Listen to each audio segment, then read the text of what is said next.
Hi friends, പുതിയൊരു വീഡിയോയിലേക്ക് എല്ലാവർക്കും സ്വാഗതം. ഇന്ന് ഞാൻ നല്ലൊരു പൈനാപ്പിൾ മിൽക്ക് ഷേക്കാണ് ഉണ്ടാക്കുന്നത്. വളരെ എളുപ്പത്തിൽ നമുക്കിത് വീട്ടിൽ ഉണ്ടാക്കിയെടുക്കാൻ പറ്റും. ഇതിന് വേണ്ടിയിട്ട് ഞാൻ ഒരു പൈനാപ്പിളിൻ്റെ പകുതി തൊലിയൊക്കെ കളഞ്ഞിട്ട് കട്ട് ചെയ്തെടുത്തിട്ടുണ്ട്. ഇനി ഇതൊന്ന് വേവിച്ചെടുത്തിട്ടാണ് മിൽക്ക് ഷേക്ക് ഉണ്ടാക്കുന്നത്. അതിനു വേണ്ടി ഒരു പാത്രത്തിലേക്ക് ഇട്ട് കൊടുത്തിട്ട് അതിലേക്ക് 1/4 കപ്പ് പഞ്ചസാര കൂടി ചേർത്ത് കൊടുക്കാം. മധുരം നമ്മുടെ ഇഷ്ടത്തിനനുസരിച്ചിട്ട് ചേർക്കാം. നമ്മുടെ ഇഷ്ടത്തിനനുസരിച്ച് കൂടുതൽ വേണമെങ്കിൽ അതുപോലെ ചേർത്ത് കൊടുക്കാം. കുറച്ച് മതിയെങ്കിൽ കുറച്ച് ചേർത്ത് കൊടുത്താലും മതി.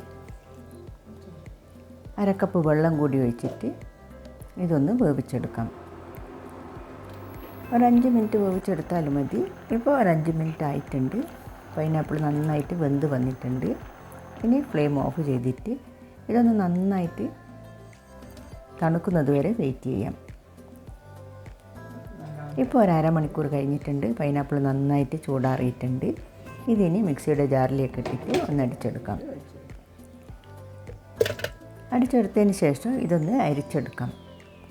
ഇതുപോലെ അരിച്ചെടുത്തിട്ട് വീണ്ടും മിക്സിയുടെ ജാറിലേക്ക് ഒഴിച്ചിട്ട് 1 കപ്പ് നല്ല തണുത്ത പാലും കൂടി ഒഴിച്ചു കൊടുക്കാം. അതിനുശേഷം നന്നായിട്ടൊന്ന് അടിച്ചെടുക്കാം. ഇനി ഇത് സെർവ് ചെയ്യാം. നല്ല തണുപ്പ് കിട്ടാൻ വേണമെങ്കിൽ ഗ്ലാസ്സിൽ കുറച്ച് ഐസ് ക്യൂബ്സ് ഇട്ട് കൊടുത്തിട്ട് അതിലേക്ക് ഒഴിച്ച് മുകളിലായിട്ട് കുറച്ച് വേവിച്ചിട്ട് കട്ട് ചെയ്ത് വെച്ച പൈനാപ്പിൾ പീസസ് കൂടി ഇട്ട് കൊടുത്തിട്ട് സെർവ് ചെയ്യാം.